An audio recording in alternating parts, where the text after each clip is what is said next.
So we got the Woodley versus Jake Paul. And what I did was I bet a couple racks on the fight going the distance with Jake Paul winning by decision. You can are you looking? You can watch it while no. You can have the camera at me because I don't want you to miss the fight. Okay. Are you able to see the fight? I am. Okay. You able to enjoy it? Yeah. Okay, because we can stop this. No, we can. I got it. Okay. Yeah, because basically, I know Woodley as a combat sport veteran is not going to get knocked out by Jake Paul. MMA guys got good chins. Woodley also does not like him on a fundamental level. I don't think it's just made up stuff when they're talking back and forth. I think Woodley sincerely views Jake Paul as a culture vulture, which both the Paul brothers are clearly very phony.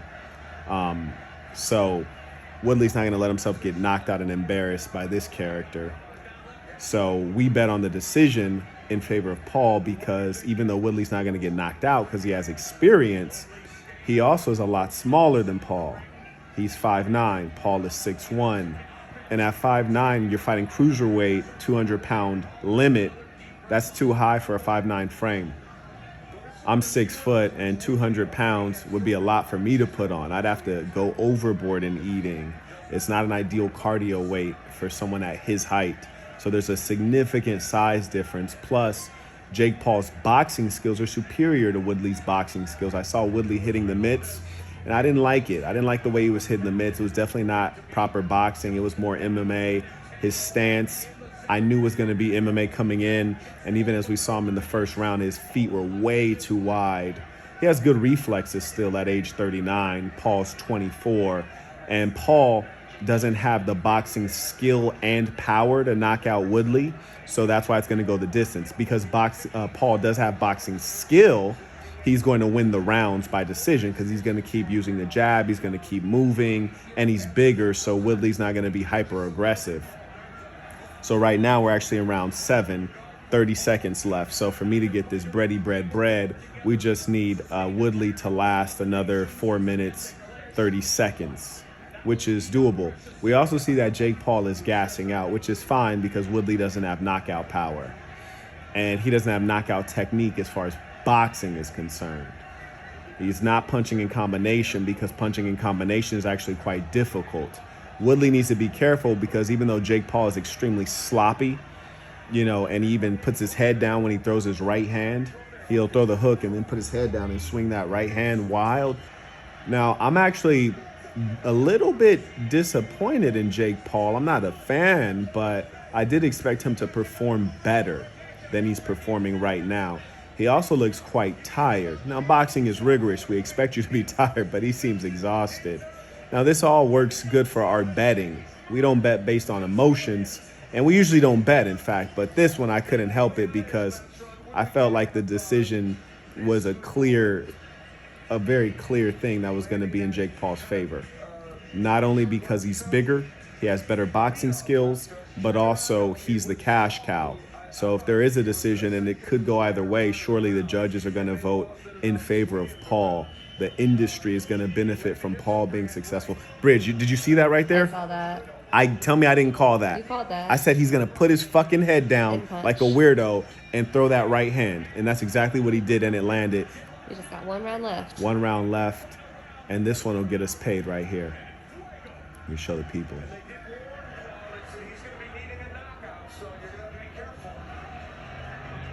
So as we've predicted up until this point, you have Jake Paul winning on the scorecards. All of the judges who have shown their scorecards have Jake Paul up, which is great for us.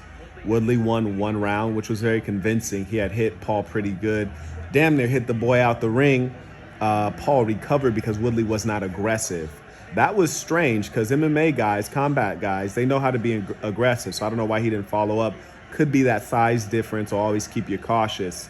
But he didn't follow up. Could also be, a gentleman's agreement between the two of them. Who knows? For them, it's business. And for me, it's business at this point, too, because, we gonna make a few money moves here. We got about 1:50 until our money is in hand. Everything is working perfectly so far. This is beautiful. The only thing that could upset us is if Woodley falls asleep at the wheel, which is to say that he gets lulled into being relaxed or being too aggressive, gets counterpunched, or Paul throws one of those Hail Mary shots, which he just tried one and missed right now, and then Woodley gets caught with it. But the truth is, I believe even if Woodley got caught and he hit the canvas, he'd get back up, he'd last the count. The ref is a little bit biased. I've seen 2 instances in which he kind of did some weirdo stuff. One, Jake Paul that hit Woodley in the back of the head during a clinch, and the ref did not acknowledge it. And secondly, when the ref separated them one time, he had kind of gave Woodley an extra push when Woodley had benefited, when Woodley was being more aggressive and it was working, he kind of made that separation a little longer than it should have been. So we got about 40 seconds till we get paid. And I'm liking this kind of a fight setup where there's enough of a gap in the fighter's size or skill to where someone who knows the combat game can, make a buck.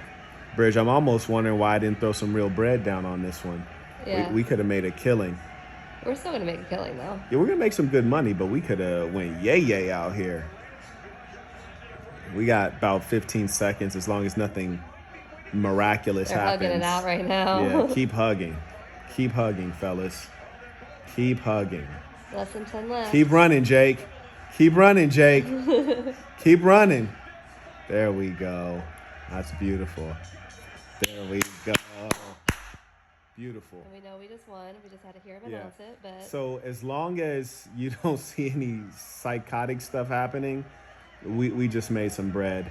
I don't think Jake won in a convincing way. I would even say that Jake would win if the judges are accurate by split decision, because I'd say Woodley was pushing the action. And when you got one guy who's significantly smaller than the other guy, as a judge, I say the big guy should be pushing the action. The taller fighter should be pushing the action. Unless he's counterpunching effectively, which I didn't find Jake Paul counterpunching effectively. It's like they were taking turns, which is really, in the fight game, you shouldn't be taking turns. You should be first. You should also be last. Woodley's mom doesn't look optimistic. Yeah, Paul's mom looked optimistic. Woodley's mom does not. She did. Woodley's mom looks like, he looks healthy. I don't think he won. We'll take this check and carry on with life. He's not hurt, at least. Yes, indeed. I'm pleased with myself for making the right bet. And I'm also pleased with myself for not going crazy and saying, Bridget, take this bag of money down there. Take this bag of money down there and put it all on it. I'm proud of myself for not doing that.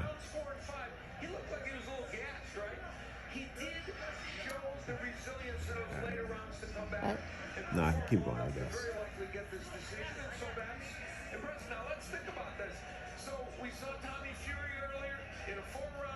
Jake Paul versus Woodley. Paul landed 30% of his jabs. Woodley landed 23%. Paul has higher percentage landed, and Paul also has higher number of landed, except the middle category, which I didn't get to see what that was. That might have been body shots. I think middle was power punches. The middle was power punches? Yeah, body was bottom. Body was bottom. Oh, okay. So Woodley landed more power punches.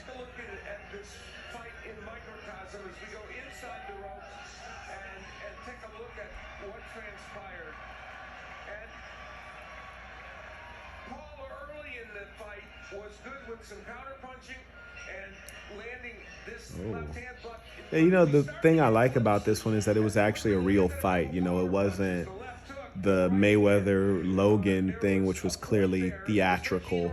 It wasn't what was the last fake fight that went on before that, Bridge? The guy with the tattoo on his face was Mike Tyson. Oh, yeah, the Mike Tyson-Roy Jones, which was laughable. That was a joke. It was really a disgrace, in my opinion. It was a disgrace to both Mike Tyson and Roy Jones as fighters. But I'm not going to hate them as businessmen. I like to see people, get to the Gouda, the cheddar.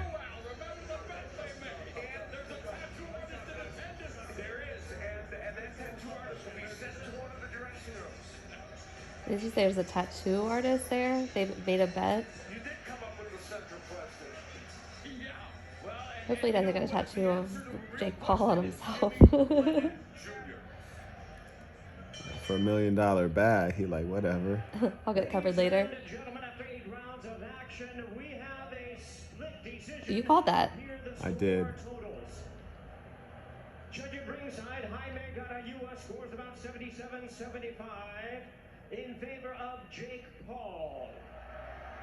Judging ringside, Phil Rogers scores about 77-75 in favor of Tyron Woodley. And judging ringside, Dana DePaulo scores about 78-74 in favor of the winner by split decision. And still undefeated, Run me my money. Run me my money. Let's get dressed, go get this bread.